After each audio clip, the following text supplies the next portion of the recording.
Unlock the true power of your productivity by seamlessly integrating MakeCom and Notion. And let's dive into how you can automate your workflows and synchronize your data like never before.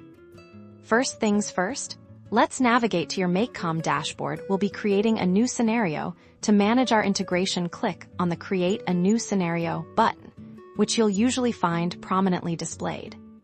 Now, we need to add our first module. This is where we tell MakeCom what event will trigger our automation. Click the Add Module button, and in the search bar, type Notion.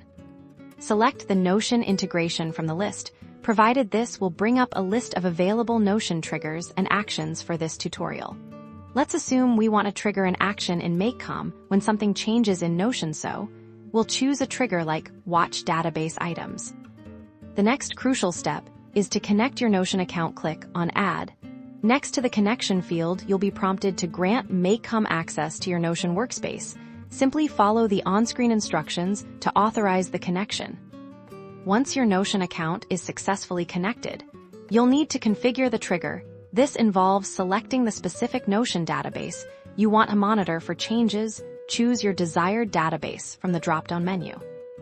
Now, let's add the module that will perform an action within Notion based on our trigger. Or in another application, if you prefer, click the Add Module icon again to add another module and search for Notion. Once more this time, we'll choose an action, for example, Create a Page. Similar to the trigger, you'll need to ensure your Notion account is connected then. Configure the action. This is where you specify the parent page or database where the new page will be created. You can also map data from your trigger event to populate fields in this new Notion page. This mapping is where the magic happens.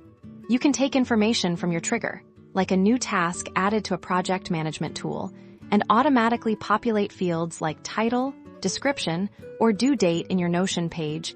Use the provided tools to select and align your data points. Once you've configured both your trigger and your action modules and mapped your data, it's time to test. Click the Run Once button to see your automation in action. Head over to your Notion workspace to verify that the changes have been made as expected. With your scenario tested and working perfectly, remember to save it. You can then turn it on, and your automation will run automatically whenever your trigger event occurs. Congratulations! You've just connected MakeCom and Notion to supercharge your productivity.